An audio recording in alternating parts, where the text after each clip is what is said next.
မင်္ဂလာပါဒါကတော့ Zika 7X 95 kW battery capacity မှာပါတဲ့ function လေးတွေဖြစ်ပါတယ်။မှန်ကျိုးမှန်ကောက်ဘောနက်ဖုန်းတရားနေဖွင့်လို့ရမယ်။ ventilation တော့ဖွင့်လို့ရမယ်။ sunroof shutter panoramic shutter ဖွင့်ပိတ်နောက်ဖုံးဖွင့်ပိတ်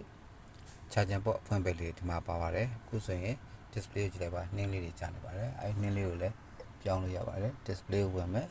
weather background and launcher ဆိုတော့ light blue ဆိုကြာပါတယ်။အဲဒီမှာhigh range ရှိမယ်တန်တာရှိမယ်ကိုလိုချင်တာလေးပြောင်းလာလို့ရပါတယ်။ ဖုန်းကိုပြန်သွားလိုက်မယ်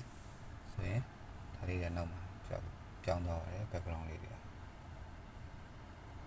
ကိုပေါ်ကိုကြည့်လိုက်ပါ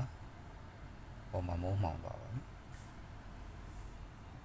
rest mode ပါမယ် camping mode ပါမယ် pet mode ပါမယ်ဒီကောင်တော့အခုကားကြရမျိုးထားတဲ့ car wash mode ပါမယ် child protection radio light show Zika speed USB gallery exterior sound အပြင်ကိုမိုက်နဲ့ပြောတဲ့ dance နဲ့ဖြစ်ပါတယ် stress release cabin system manager bluetooth phone ကျွန်တော် android ပါမယ် screen casting ပါမယ် SMS camera apple carplay တွေပါပါတယ်ဆိုတော့ဒီမှာထူးကြတာ child protection ပေါ့နော် child view ကိုနှိပ်လိုက်မယ်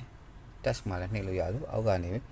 manual လည်းကျွန်တော်တို့သုံးလို့ရပါတယ် camera လေးပေါ်လာပါတယ်အဓိကတော့ကားမောင်းနေတဲ့လူရဲ့နောက်ခန်းမှာရှိတဲ့ကလေးတွေကိုကျွန်တော်လုံးဝပေးတဲ့ snip ဖြစ်ပါတယ်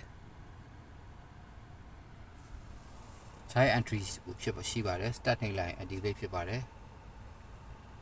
child dream ရှိပါတယ်ကလေးတွေကောင်းကောင်းမို့အိတ်နေတဲ့အခါမျိုး child lock protection ကလေးတွေကို one tap safeguard your children travel ခီးသွားခြင်းမျိုးမှာသုံးတဲ့ function လေးတွေဖြစ်ပါတယ်နောက်လည်းကြည့်ပြီးပြောရတဲ့ဒုက္ခတွေမရှိတော့ပါဘူးဆိုတော့ child protection ဆိုတာဒီနောက်ခန်းလူတွေအတွက်ကိုလည်းစကားပြောခြင်းဒီအားလေးနဲ့တုံးပြလို့ရပါတယ်တကူတကလှည့်ပြီးကျွန်တော်တို့ကြည့်နေကြမလို့ပါဘူးဒါ Zika 7X မှာပါတဲ့ထူးခြားတဲ့ function လေးတွေဖြစ်ပါတယ်အမိုက်စားလေးတွေဖြစ်ပါတယ် Zika 7X ရဲ့တခြားထူးခြားတဲ့ function လေးတွေလည်းထပ်ပြီးတင်ဆက်ပေးသွားပါမယ်အချိန်ရအောင်စောင့်ကြည့်ပေးဦးနော်